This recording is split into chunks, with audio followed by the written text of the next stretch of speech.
YCP అధినేత జగన్మోహన్ రెడ్డి అరాచక శక్తులకి గంజాయి బ్యాచ్కి మద్దతు తెలుపుతూ వారికి కొమ్ము కాస్తున్నారని జగన్మోహన్ రెడ్డి అండదండలు చూసుకొని ఇప్పుడు రౌడీ మూకకి రెక్కలొచ్చాయని అందులో భాగంగానే గుంటూరు జిల్లా ఉండవల్లి జంక్షన్ దగ్గర ఒక గర్భవతి అయినటువంటి మహిళ మీద రౌడీ మూక దాష్టికానికి పాల్పడ్డారని ఆ దాష్టికానికి జగన్మోహన్ రెడ్డే బాధ్యుడు అంటూ ఇప్పుడు జగన్మోహన్ రెడ్డి మీద కొన్ని ఆరోపణలు విమర్శలు వస్తున్నటువంటి నేపథ్యంలో ఈ అంశం మీద మనం పూర్తి స్థాయిలో విశ్లేషణ చేసుకుందాం. ప్రస్తుతం మనతో పాటు ఉన్నారు ప్రముఖ రాజకీయ విశ్లేషకులు రాజేష్ అప్సాని గారు. వారితో మాట్లాడు.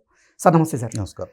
అరాచక శక్తులకు రౌడీ మూకకు జగన్మోహన్ రెడ్డి మద్దతుగా నిలుపుతూ కొమ్ముగాస్తున్నారని దానివల్ల రౌడీ మూకకి ఇప్పుడు రెక్కలు వచ్చాయి అంటూ జగన్మోహన్ రెడ్డి మీద ఆరోపణలు చేస్తూ ఉన్నారు. సార్ దానికి అనుగుణంగానే గుంటూరు జిల్లా ఈ ఉండవల్లి జంక్షన్ దగ్గర జరిగినటువంటి ఒక ఘటన ఇప్పుడు అందరినీ కలిచివేస్తూ ఉంది. ఆ ఘటనకి బాధ్యుడు కూడా జగన్మోహన్ రెడ్డి, రౌడీ మూక కాదు. రౌడీ మూకకి జగన్మోహన్ రెడ్డి కొమ్ము గాయడం వల్లే వాళ్ళకి రెక్కలు వచ్చి ఈరోజు వారి ఈ అసాంఘిక కార్యక్రమాలకి పాల్పడుతున్నారు అంటూ జగన్మోహన్ రెడ్డి మీద విమర్శలు ఆరోపణలు చేస్తున్నారు. దీని మీద మీ విశ్లేషణ ఏంటి సార్? నిన్న ఒక 5 నెలల గర్భిణితో కూడిన భార్యాభర్తలు బైక్ మీద ఉండవల్లి జంక్షన్లో కూడా ట్రావెల్ చేస్తున్నారు సార్. ఆ సందర్భంలో ఒక రౌడీ ఎలిమెంట్ ఆ బైక్ తగిలాడు. సహజంగానే రన్నింగ్లో ఉన్న బైక్కి ఒక వ్యక్తి తగలగానే డెఫినెట్గా డీస్టెబిలైజ్ అవుతారు. బండి మీద ఉన్నాళ్ళు పడిపోయే పరిస్థితులు ఎదురవుతాయి. అవును. కొంత వాదన కూడా జరిగింది అక్కడ. జరిగితే అతనితో పాటు ఉన్న మిగిలిన ఇంకొందరు వ్యక్తులు ఆ అమ్మాయి పట్ల అసభ్యంగా ప్రవర్తించారు. నడి బజార్లో పట్టపగలు తాగి ఉన్న వ్యక్తులు ఆ అమ్మాయితోటి అసభ్యంగా ప్రవర్తించిన సందర్భంలో ఆ అమ్మాయి కూడా పౌరుషంగా తన వ్యక్తిత్వాన్ని కాపాడుకునే ప్రాసెస్లో చెప్పు తీసుకొని కొట్టింది. వాళ్ళని కొడతారు డెఫినెట్గా, ఖచ్చితంగా. ఇవాళ నువ్వు తాగి ఉండటం నీ సమస్య. నువ్వు తాగి నీ ఇంటికి వెళ్తున్నావుగా, పక్కింట్లోకి దూరట్లేదుగా. నీ ఇంటికి వెళ్ళి నీ భార్యను గుర్తిస్తున్నావు, నీ చెల్లెని గుర్తిస్తున్నావుగా. కానీ పరాయి మహిళల దగ్గరికి వచ్చేటప్పటికి తాగున్నావు కాబట్టి అని చెప్పని నిన్ను ఎక్స్క్యూజ్ చేయాలా? ఎవరినైనా ఏ విధంగానైనా ప్రవర్తించే హక్కు, స్వేచ్ఛ నీ తాగుడు నీకు ఆ విధమైన ప్రివిలేజ్ కల్పించిందా? తాగటం నీ సమస్య. నువ్వు తాగావు కాబట్టి అని చెప్పని ఎవరి మీదైనా సరే విశృంఖలత్వాన్ని ప్రదర్శిస్తాము అని అంటే ఆ విశృంఖలత్వాన్ని భరించడానికి కూడా ఒక హద్దు ఉంటుంది. భరించలేని స్టేజ్లో తన ఆత్మగౌరవాన్ని కాపాడుకునే ప్రాసెస్లో వీళ్ళు ప్రదర్శిస్తున్న అగాత్యం నేపథ్యంలో ఆత్మాభిమానంతో అమ్మాయి తిరగబడింది. తిరగబట్టాన్ని జీర్ణించుకోలేని పరిస్థితుల్లో గర్భవతి అయి ఉన్న ఆ అమ్మాయి మీద, ఆ అమ్మాయి భర్త మీద ఈ రౌడీ మూక దాడి చేశారు, గాయపరిచారు. ఆ గాయపరిచిన నేపథ్యంలో ఆ భార్యాభర్తలు ఇప్పుడు హాస్పిటలైజ్ అయ్యారు గాయాలతో. దీన్ని చూస్తే మనకి ఏం గుర్తొస్తుంది అంటే, ఈ విధమైన రౌడీ ఎలిమెంట్స్ ఈ విధంగా ఎందుకు ఇంతటి విచ్చలవిడితనాన్ని ప్రదర్శిస్తున్నారు అని అంటే, రీసెంట్గా తెనాలి జగన్మోహన్ రెడ్డి గారి పర్యటన ఒకసారి గుర్తు చేసుకో. అక్కడ కూడా ఇదే విధమైన రౌడీ ఎలిమెంట్స్, వాళ్ళు యాంటీ సోషల్ ఎలిమెంట్స్గా సమాజంలో సాధారణ జీవితాన్ని గడుపుతున్న కామన్ సివిలియన్స్. ఇవాళ ఒక గృహస్థుడు ఉంటే సార్, అతనికి ఒక కుటుంబం ఉంటుంది, భార్య బిడ్డలు ఉంటారు, తనకు ఒక వృత్తి ఉంటుంది. తన వృత్తి గౌరవప్రదంగా చేసుకొని వచ్చి తన కుటుంబాన్ని పోషించుకునే వ్యక్తి ప్రతిరోజు బజార్లోకి వెళ్ళి అందరి మీద కలబడి తన వీరత్వాన్ని ప్రదర్శించడం అవసరం లేదు. అతనికి తన శక్తి సామర్థ్యాలని తన కుటుంబ పోషణకు వినియోగించుకుంటాడు. కుటుంబ సంబంధాలు, మానవ సంబంధాలు, సామాజిక సంబంధాల పట్ల గౌరవ భావం లేని కొంతమంది ఎక్స్ట్రీమ్ యాటిట్యూడ్ ఉన్న వ్యక్తులు ఈ రౌడీ ఎలిమెంట్స్. వాళ్ళు ఏం చేస్తారు, సమాజము, గౌరవప్రదంగా జీవించడం ఇవే వాళ్ళకి పట్టవు. వాళ్ళ వ్యసనం, వాళ్ళు ఒక 10 మంది ఉంటారు, ఆ 10 మంది కలిపి ఈ సమాజానికి ఒక పెనుభూతంగా మారుతారు. శాంతి భద్రతల సమస్యలు సృష్టిస్తూ ఉంటారు. సాధారణ జీవితం గడిపే ఈ గృహస్థుల్ని వేధింపులకు గురి చేస్తూ ఉంటారు, వాళ్ళ మీద ఆధిపత్యాన్ని ప్రదర్శిస్తూ ఉంటారు. వాళ్ళ బాధను తట్టుకోలేని పరిస్థితుల్లో కొందరు పేదవాడి కోపం పెదవకు చేటు, మనం ఒంటరి వాళ్ళం, ఈ రౌడీ ముఖతో మనకెందుకులే అని చెప్పని తలంచుకొని భరించి సహించి వాళ్ళు మీద పడతా ఉన్నప్పుడు వీళ్ళే తప్పుకొని వెళ్ళిపోతూ ఉంటారు. కొంతమందిలో బాధ్యతగా ఫీల్ అయిన వాళ్ళు ఎన్నాళ్ళు వీళ్ళని ఇట్లా భరించాలి మనం, వీళ్ళ ఈ వేధింపులకు సంబంధించి పోలీసులు ఉన్నారు కట్టడి చేయడానికి, వాళ్ళ దృష్టికి తీసుకెళ్తే వాళ్ళు ఏదైనా చర్యలు తీసుకొని వీళ్ళని కట్టడి చేయడానికి ఆస్కారం ఉంటుందేమో అని చెప్పని పోలీసుని అప్రోచ్ అవుతారు. పోలీసులు కూడా ఏకాఏకన వాళ్ళ దగ్గరకు ఒక ఫిర్యాదు రాగానే మొట్టమొదటిసారి ఎవరి మీద తీవ్ర చర్యలు తీసుకోరు.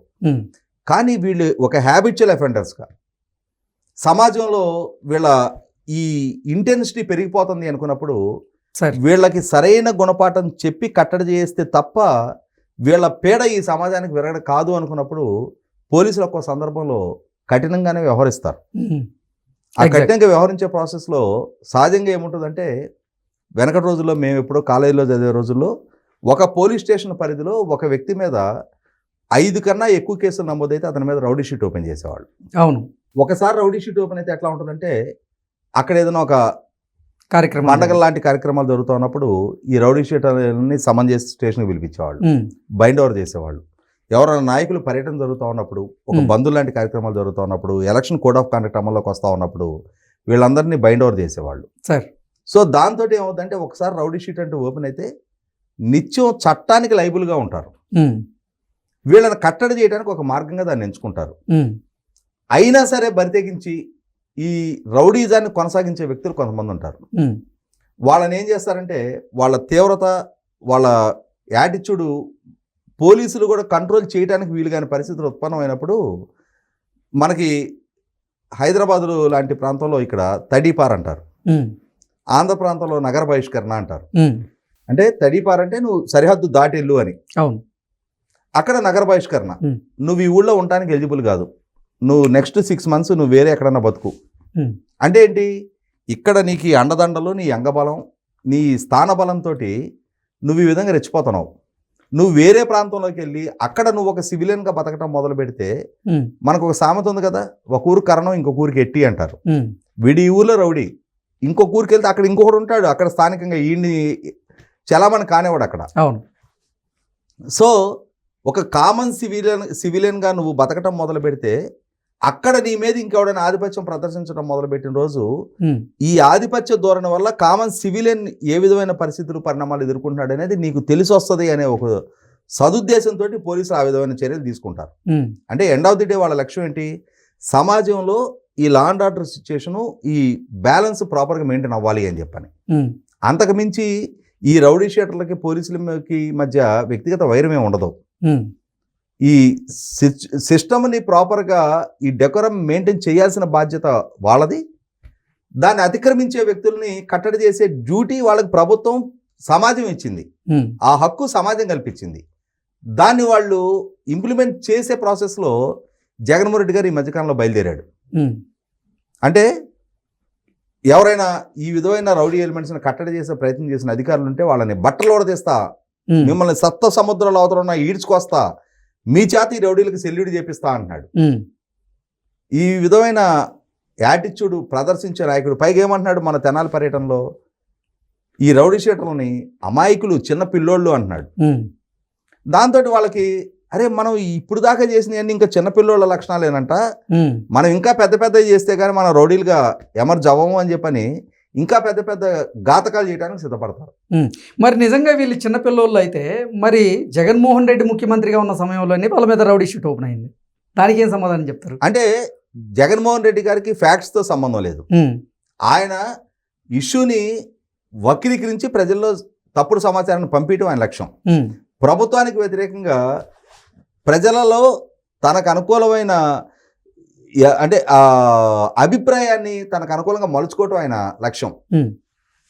ప్రజల చేత తిరస్కారానికి గురై ఉన్న తన రాజకీయ పొజిషను కన్సాలిడేట్ చేసుకోవాలి అని అంటే ఈ రౌడీ ఎలిమెంట్స్ని వాళ్ళని విక్టిమ్స్గా చూపించి, వాళ్ళని బాధితులుగా చూపించి, సమాజంలో వాళ్ళకు అనుకూలమైన అభిప్రాయం మలుచుకోవాలనేది ఆయన లక్ష్యం. కానీ వీళ్ళ వల్ల సమాజం బాధితులు.